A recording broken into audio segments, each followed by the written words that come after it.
Thank you so much for being here. And we're going to invite you to mute your microphones. We're going to invite you to turn off your cameras. So we have all our attention to our host and our guest speaker. If you have any questions, I'm going to be in charge of taking notes from the chat. So please use the chat option in your menu. You're not familiar with this tool yet after all these virtual environments that we've been exposed to. Is on your menu and at the bottom of the menu. If you hover down, it pops and it says chat. So please chat us to everyone your questions, and we'll be glad to send it to our host and guest speakers. So I'm gonna hand over to Bob Beatty, our Thank host. you. Thank you, Peace. Thanks everybody for joining us. It's a nice small crowd. Hi, Sarah. Good to see you very briefly there. And Hedwig and Denise, nice to see you. I want to tell you, really happy today to have Matt Kirchman, sorry, Matt, I do that every time, joining us. Matt and I don't go that far back. We actually only go back about 6 months, but one of the very first things we talked about was my interest in, or our shared interest in the ways that museums can be much more relevant, and not in that sense that we always talk about relevance, but it is in that sense, but also specifically when we were talking about Matt's real connection and passion for the environmental engagement, whether it be through actual museums that he works with, but also, within life. And it's something that I'm very involved in too, and have really thought a lot about over the years. And I was intrigued by the concept that Matt's going to bring up today, which is the issue is one of literacy in the terms of the environment. And, I'm really struck, Matt, when I kick it over to you now, that we have an object lesson here in the fact that we are all, for those of you who are watching this later, this is April 22nd, 2020. We are in the day, God knows what, of shelters in place and quarantine and such, as we've watched the coronavirus kind of run rampant worldwide. And, this is an example, I guess, somewhat writ small or large of the environmental concerns that are there, sustainability. So Matt, I'm going to turn it over to you. You can do a much better job of articulating this than I can. Matt will present for a bit, and then I've got some questions for Matt, and then we'll open them up to you. Sarah, Denise, Hadwig, please put those in the chat. Amparo will follow up on those, and we may even just open it up for talking because it is such a smaller group. But thanks you guys for joining us today. We appreciate that a lot. Matt, go ahead. Thank you.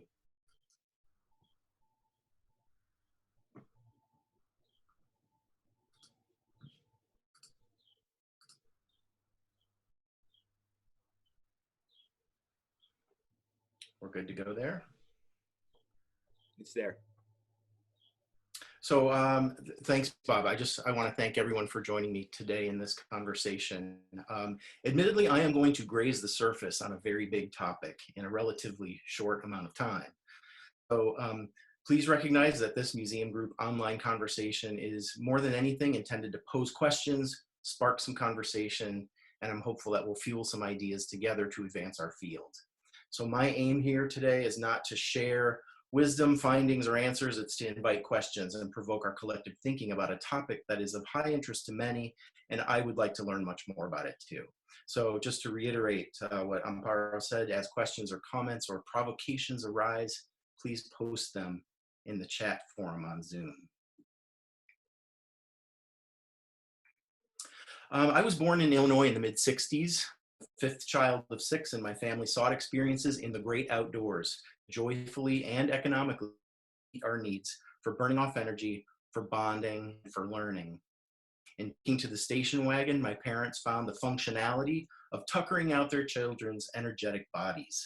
We also found the emotional benefits of togetherness and sharing. And we found meaningful experiences expanding our worlds, connecting us to the outdoors, instilling ideas of comfort, enjoyment, adventure, and scientific interest. As a result of this upbringing, one of my sisters would become a microbiologist, the other would be a physical therapist, and a brother would become an evolutionary biologist and curator of birds. And me, I took the extremely lucrative path of an environmental educator, interpreter, and museum design consultant. I've been an environmental graphic designer, a park naturalist, an exhibit in a museum design department, an outdoor school director, and now I had a practice called Object Idea in Salem, Massachusetts. We work with museums of all types who are in physical transition. They are building, expanding, or renovating, and in doing so are seeking to build more engaging relationships with their guests. So working with natural and environmental history museums is not my absolute specialty, but it deeply aligns with my passions and the interests that I have gained from wearing these many hats. So first, let's distinguish environmental literacy. That's what I want to share today. What is environmental literacy? Quite simply, it is the ability to read the environment and apply knowledge and skills to shape it. I'm going to expand this definition in a bit, but for now, you may equate it with your understanding of your own household. When you know your own household, and when you know how it works, you know how to speak to the others in your household, how to regulate the temperature, you know the function of the appliances, you know when something is missing. In a very true sense, you have a great literacy of the environment you have been created, and it's probably the one you're sequestered in today. You also know how to push the buttons to create problems, and you know how to resolve those problems too. So your literacy of your built environment gives you an innate comfort and familiarity with that environment, a high sense of awareness for how it works, and therefore you have a deep ownership and a stake in how well it functions. And that is what environmental literacy is as well. It is more than awareness, and it runs deeper than knowledge. About 60% of adults are aware of environmental issues. Many, if not most, have heard of environmental issues such as water or air pollution, habitat loss, or climate change. So 60% of adults have awareness. With knowledge, a person is likely to go one step further. A person well-versed in environmental knowledge is about 5 to 50% more likely to take personal action and make the connection between an environmental issue and their own individual conduct, such as buying a green product or practicing recycling or composting. A literate person, only 2% of the population, possesses the thinking and doing skills required to apply their awareness and knowledge to make informed decisions to improve the well-being of others, of other individuals, of society as a whole, and of the global environment. A literate person participates in civic life. So think about this. It's astounding how literate we all become of the coronavirus. Shortly after we all became aware, many of us took personal action to protect ourselves. Many of us donned the masks and are taking other recommended steps, not only to protect ourselves, but protect others. We have become extremely literate in a very short amount of time. While there are many definitions of environmental literacy in the circles of ecology and environmental education, there is not one specifically developed for museums, so I created this one for use in my practice. An environmentally literate person is someone who knows how the planet works and recognizes its ecological systems as the source of sustainability for all living things. A literate person also possesses the empathy and ethics to work to sustain these ecological systems. So we don't have time today to fully unpack what these systems are, but they are basic ecological science. They are simply summarized as energy flow, communities, diversity, change, interconnectedness, cycles, and adaptation, or ECDC-ICA is the handy mnemonic there. If these systems are working, Sonship Earth will sustain all of its passengers. So why is environmental literacy especially important to museums? In my work, I've been able to contemplate, test, and work closely with an intellectual and experiential arc for visitor engagement. In these attachment stages, people gather and construct their environmental relationship in a fairly predictable series. And museums can meet visitors at any one of these stages. We may provide experiences that delight the senses and stimulate wonder. We may share our knowledge and facilitate knowledge transfer. We pose questions and provide multiplicity of voice and perspective. And in doing that, we foster critical thinking and literacy. And finally, we can even assist our visitors in making choices for how to act. The series begins by touching the heart. It moves to engaging the mind, and it ultimately invites the hands to get to work. And museums are very good at this trajectory. Because most of what the public experiences from museums, collections, exhibits, educational programs, our field is most skilled in providing the experiences of wonder and knowledge that build wonder and knowledge. Our experiences and our audiences come to experience us and to see the wonders of the world, and they turn to us to seek truthful sources of information. So again, we're really good at the wonder and knowledge pieces of those stages of transfer. So how can we be at cause for a more environmentally literate audience? One answer may be cross-pollination. Nearly every state and territory in the nation has published a version of standards or benchmarks for environmental literacy. They are akin to curriculum standards. As a member of the Secretary's Advisory Group for Environmental Education here in Massachusetts, I helped draft our benchmarks in 1996.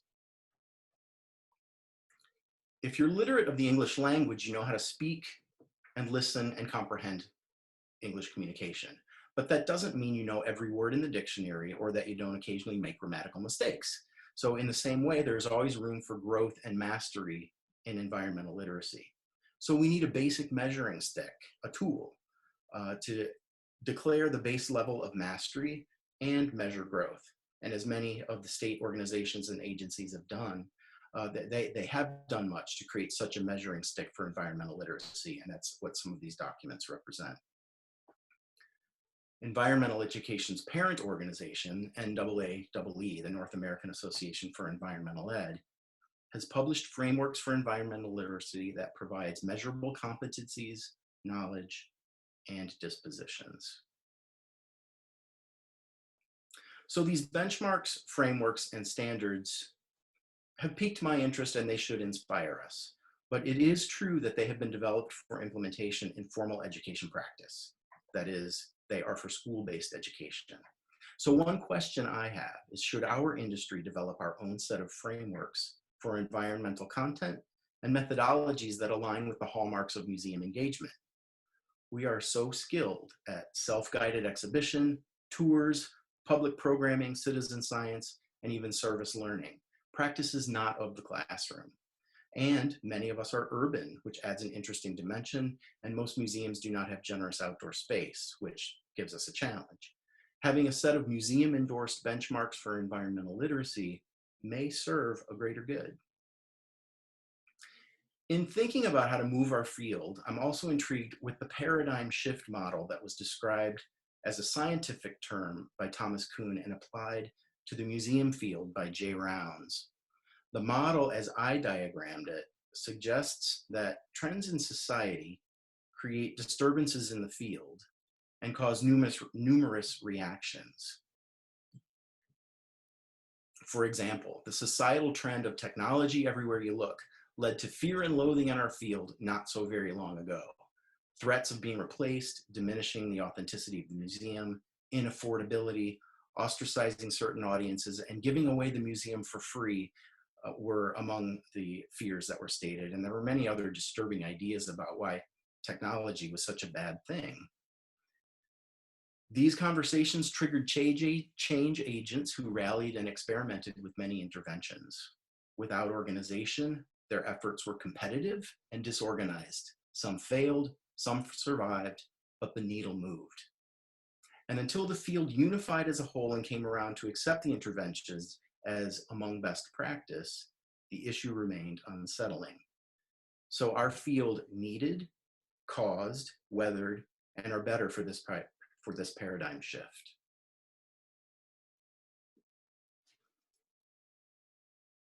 In considering the idea of collective impact toward a paradigm shift, think about how flocks of birds are able to demonstrate such amazing coordination and alignment with thousands of independent bodies that move as one, reacting together in fractions of seconds to changes in geography, wind currents, and maybe even potential predators. Scientists have discovered that just 3 simple rules govern this interaction. They maintain a minimum distance from their neighbors. Each bird flies at the same speed as its neighbor, and they always turn toward the center. These 3 rules are essential for flocking. When they are in place, it is as all birds collectively see what each bird sees, and they respond as each bird responds. Rules for successful collective impact in business similarly serve as conditions for interaction that lead to synchronized and cutting-edge results. A common agenda creates intentionality and enables all participants to see the solutions and resources through similar eyes. So I'd like to see an agenda for environmental literacy. There is shared measurement. These might be our benchmarks or frameworks. There are mutually reinforcing activities. We could collaborate within the field and beyond. And there is continuous communication, perhaps the formation of a network or a community of practice around this idea to foster environmental literacy in museums.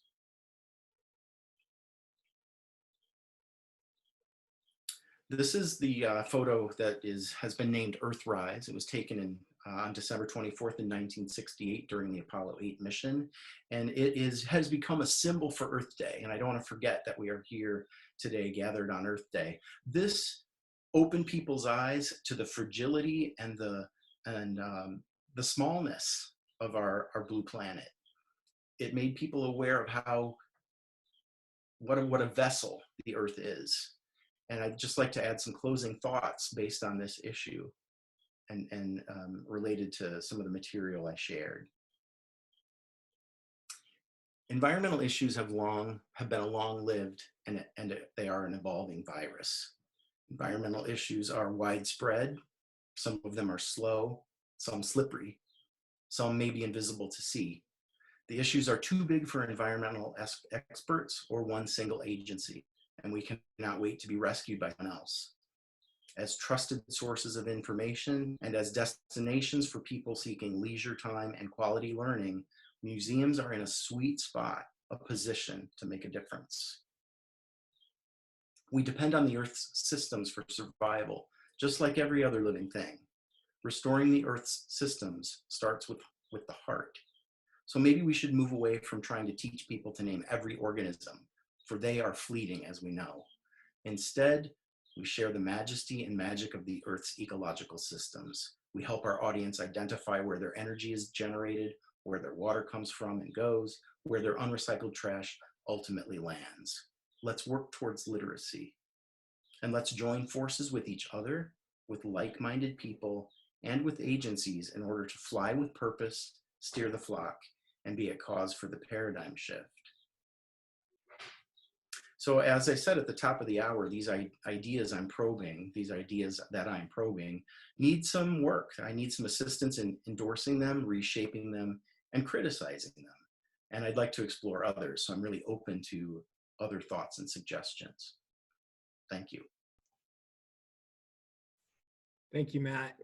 I appreciate very much that. And thank you for the little shout out to Earth Day, because I screwed that up when I did my intro and I did not mention the fact that the very reason we are doing this today, and I don't know that any of us realized today was the 50th anniversary of Earth Day, but today is the 50th anniversary. And as I was reading up, doing some of my homework just to prep, I saw the picture, Earthwise it's called, right?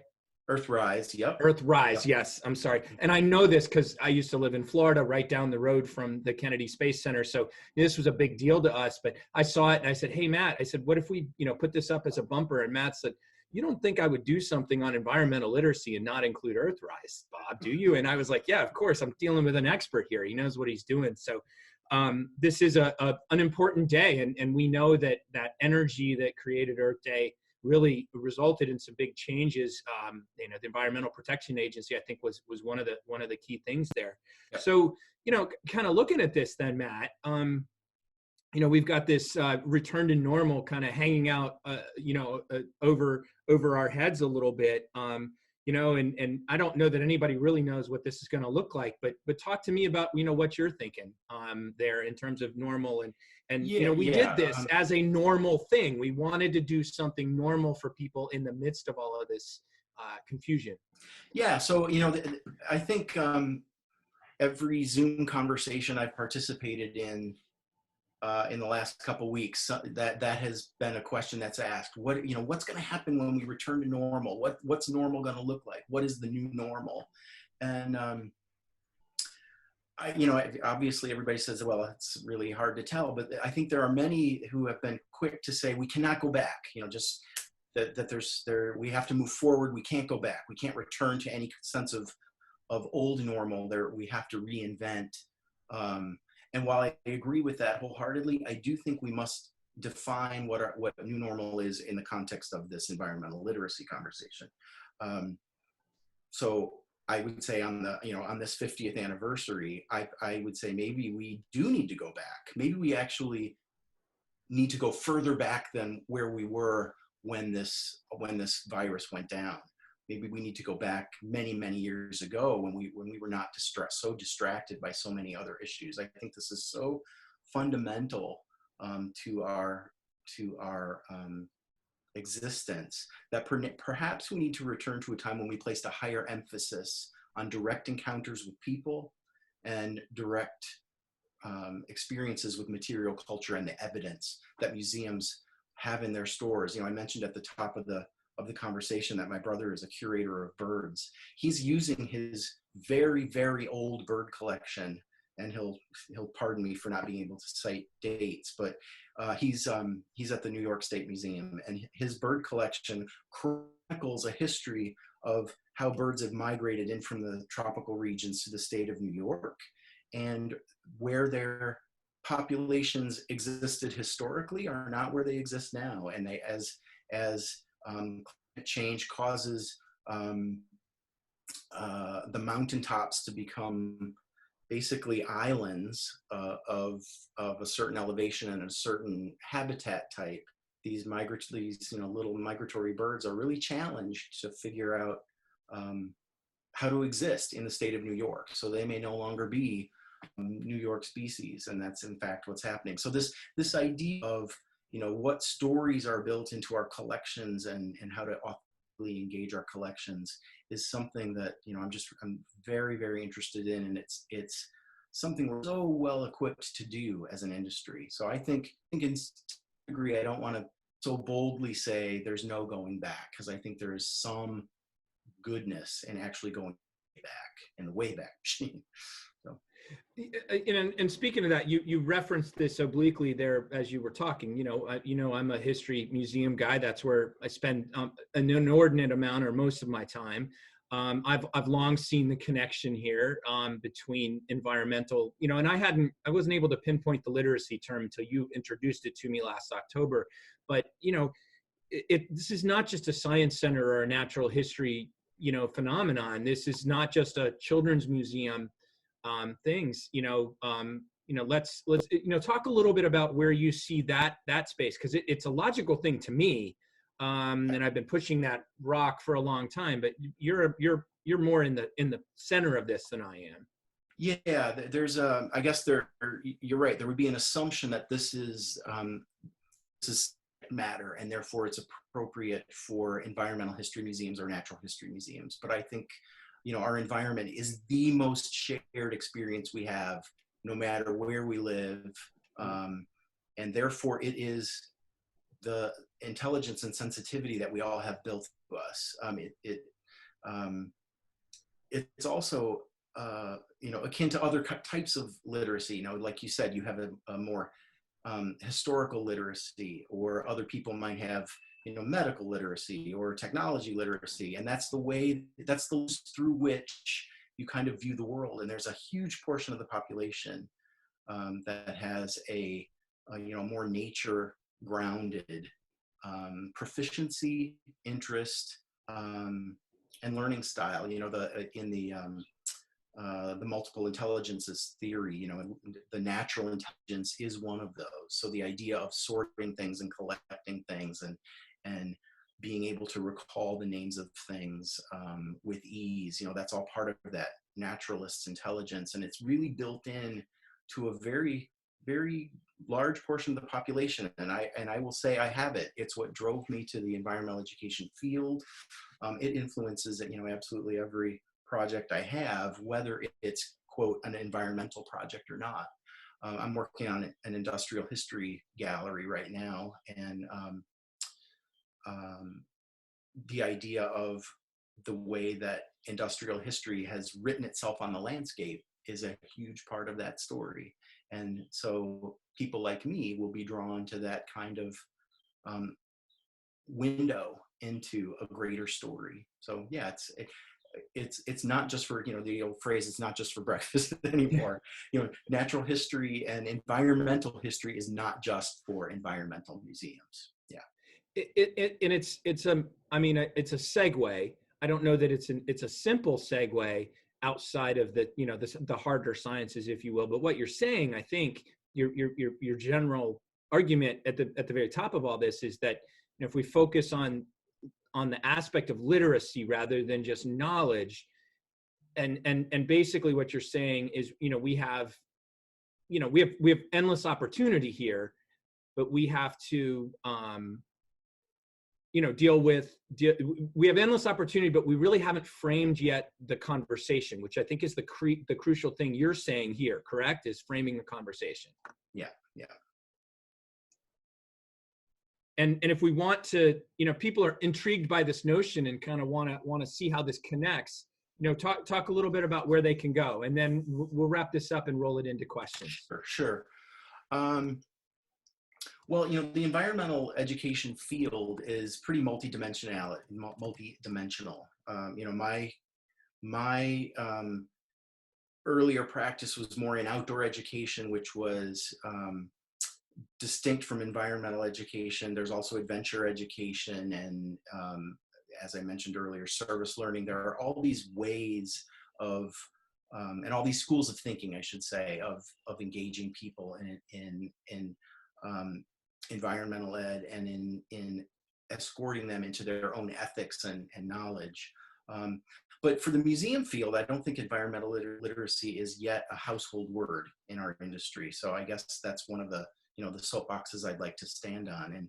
And if you research the idea of environmental literacy, you will undoubtedly land on these state benchmark documents that are so prolific across the country. As I mentioned, every state in the union has a literacy council of some sorts, and they have form documents speaking of cross-pollination, there is much cross-pollination in them, and many of them draw from the environmental literacy frameworks from the North American Association of Environmental Education. It is the #1 initiative of NAAE. And as a collective, these agencies have collaborated both on the definitions and standards, but also on the engagement protocol. So one of the things I did prior to speaking today was just get online and call them all up through Google, and they're readily available, and I can post links to them. I kept a list of them, and I will post links to those because they are interesting to compare and contrast. You can look at Maine's standards and you can look at Arizona's standards and see, okay, what are the universal aspects that are part of their standards, but what does a desert state and a rocky coastal state, what are their departure points, and where have they created some specialization? So that's why I think it is, I think they're good resources, but the caution, which I did state earlier, is that they really are, with all due respect, they are quite dry based on their formal application in schools, and they are really targeted at a middle school age, because that's where this science,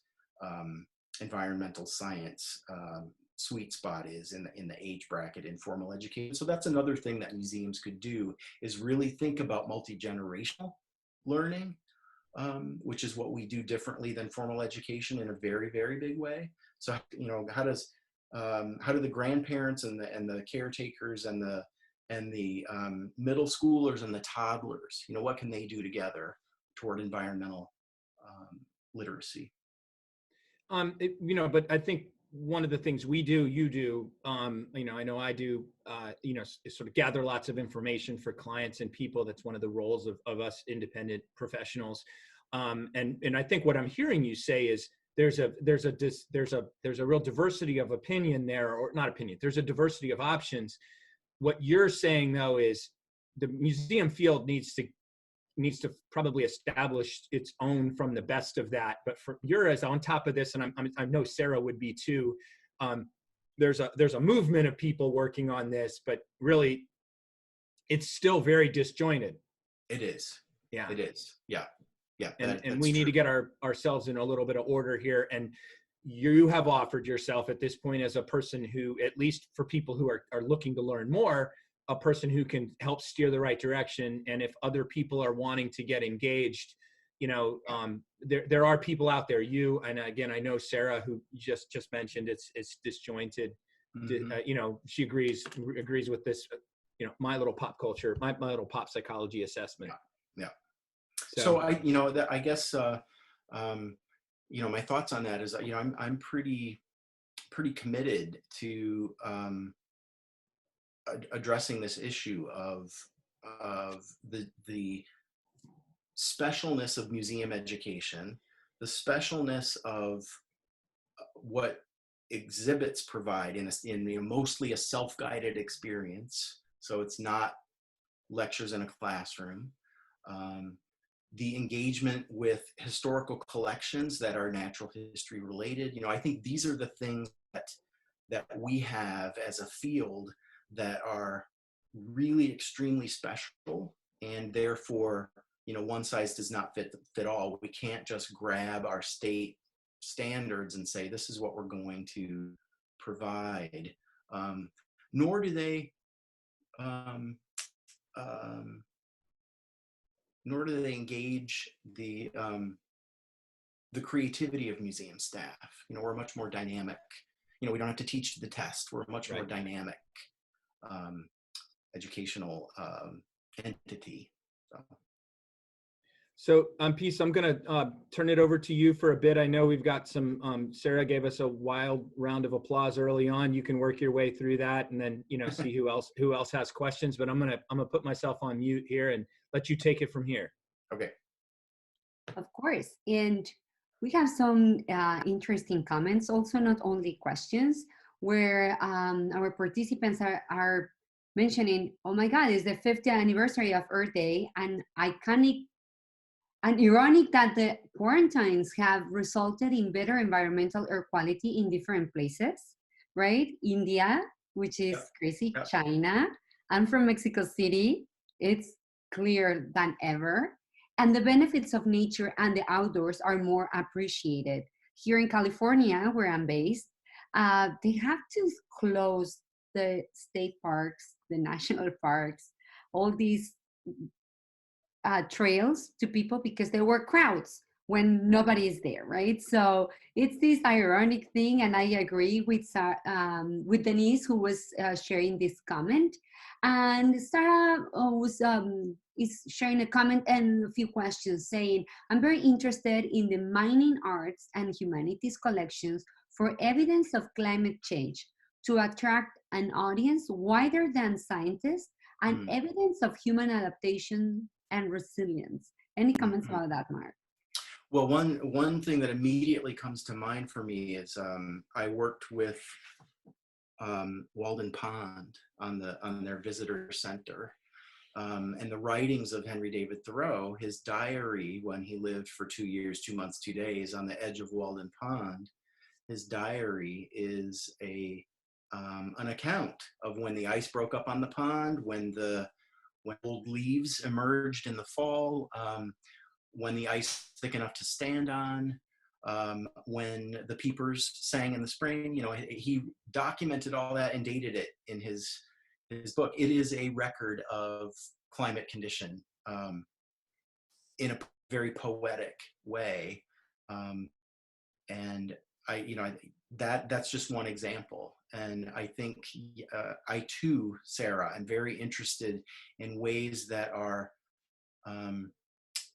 that increase the accessibility of both the evidence and create some sense of poeticism around environmental history and stories. So we can collaborate on that. You know, I would love to find more examples of that. I think, you know, what I mentioned earlier with my brother's collection, that's another one, seeing the historic collections in museums that have handwritten tags and collection dates and historical range information, also very interesting.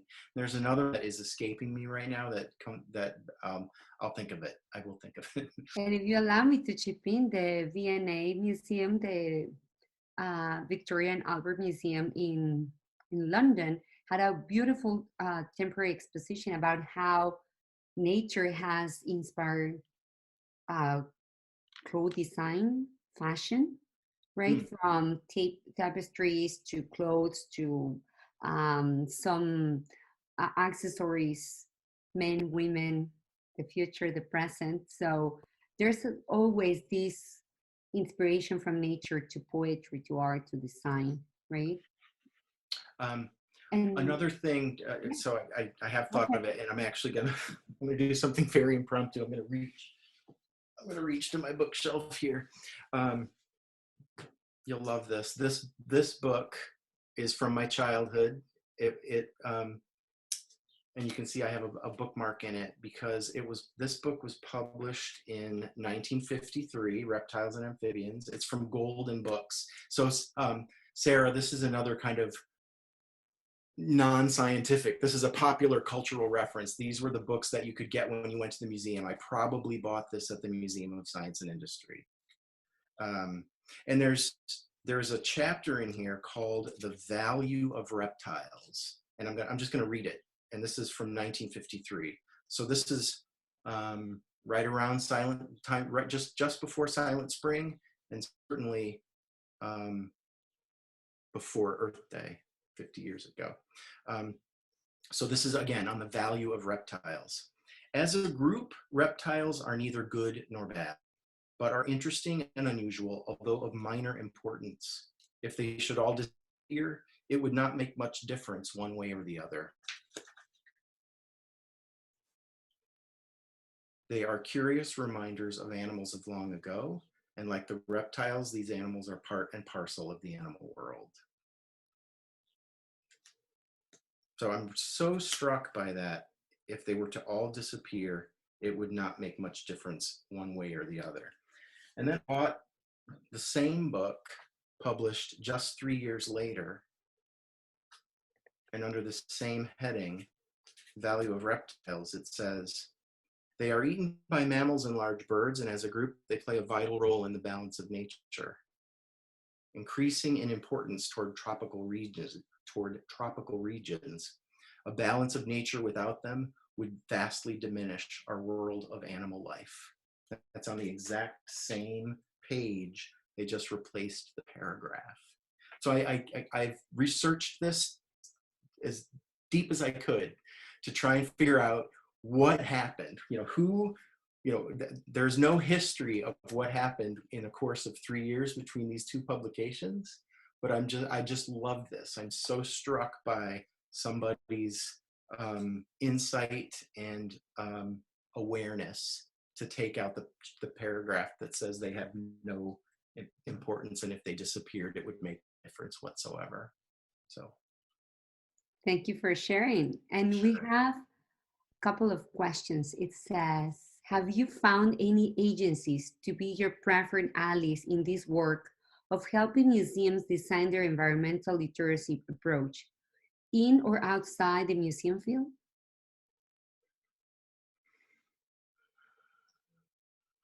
Outside of the who museum. are your stakeholders? Who's your go-to people for these allies to do this type of work, either inside or outside the museum field?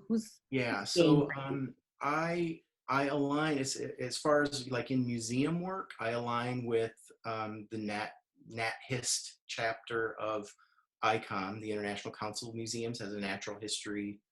I forget what they call their little areas of interest. I align with them. They usually have a conference.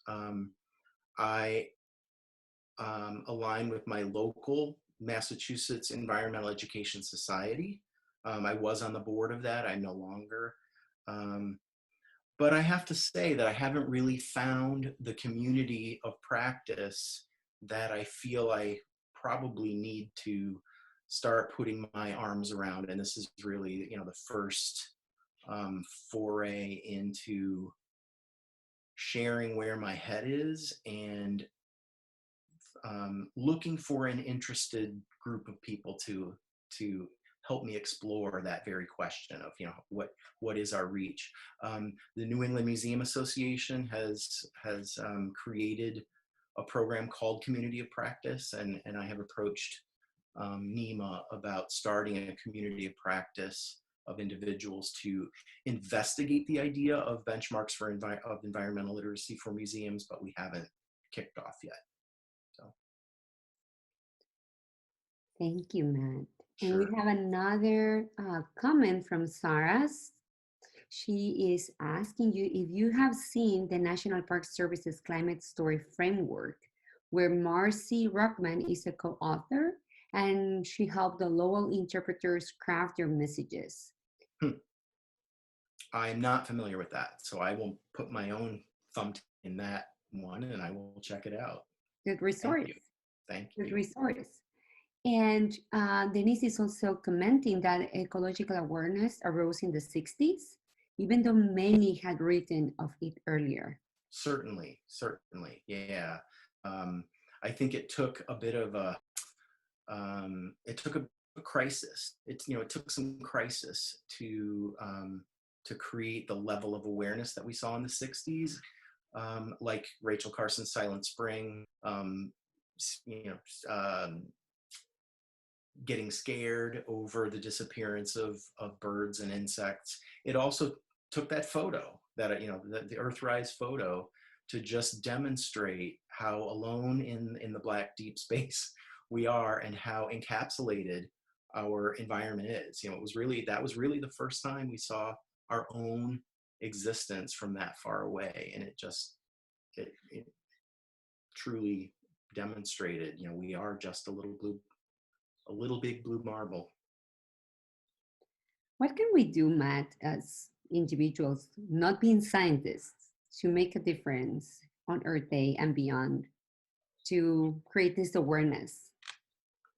Well, I would say start with awareness in yourself for today. Like one thing that I was going to do today was everything I eat today, and this is just something I do every now and then. I sometimes get so caught up in my own hubbub of life. But one thing that is, I think, very sort of spiritual and emotional practice with regard to environmental awareness is to pause every time you eat, because that is an energy transfer. Take a moment, look at what you're about to eat, and deconstruct its origin. So if you have a plate of a chicken breast and some peas, that chicken ate the corn. The corn was nourished by the sun. Those peas were nourished by the sun and the nutrients of the planet.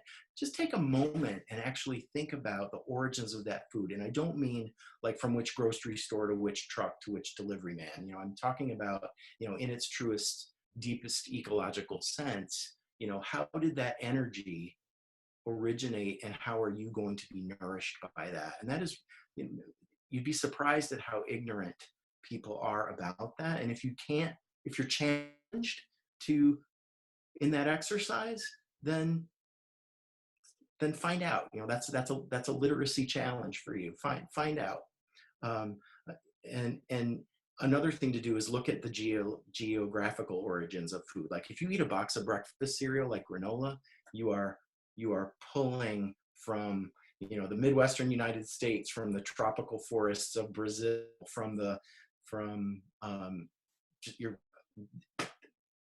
there is a world bazaar is in a single box of cereal, and it's just very eye-opening to think about that. Thank you. That's one little thing.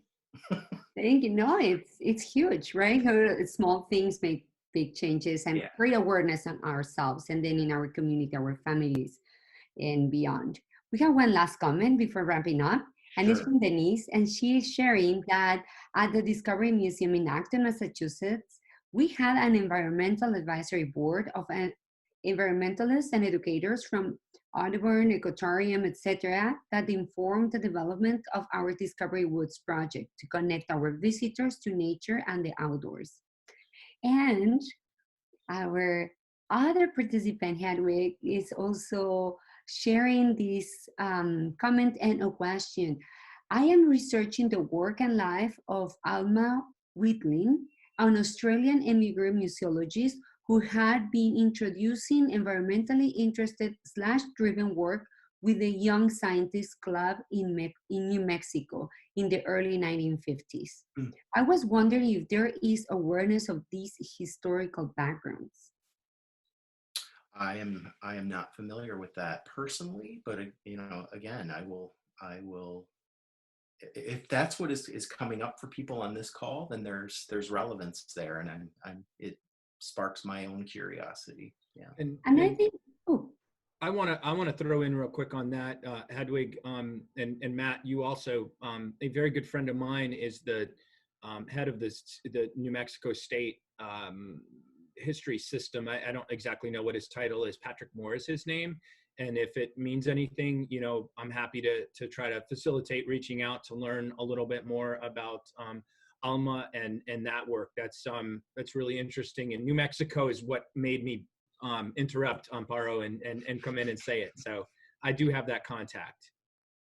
yeah, and I also think of the native communities who are by definition, the environmentalists, and they have so much respect for Earth. And there's this amazing woman, Nancy Maryboy, who switches between New Mexico and other latitudes here in the US to create this type of programs with youth, with families, to have this awareness of nature and also the respect for our Mother Earth. So Native American communities and people are also our ancestors, our teachers on how to do this type of programming within our communities, with the youngest people. So Nancy Maryboy, it's also a very good resource, and happy to share the resource with our participants today. So please stay in touch. This is the museum group conversation. We're recording, and we're gonna put this conversation in our YouTube channel. Our speaker and friend and member of the museum group, Matt Kirchman, he is also the founder and principal of the Object Idea. So please go to his website to learn more about his amazing work, objectidea.com. And please stay tuned for our next TMG conversation. My name is Amparo Leyman Pino. Thank you so much. Thank you for participating and being here.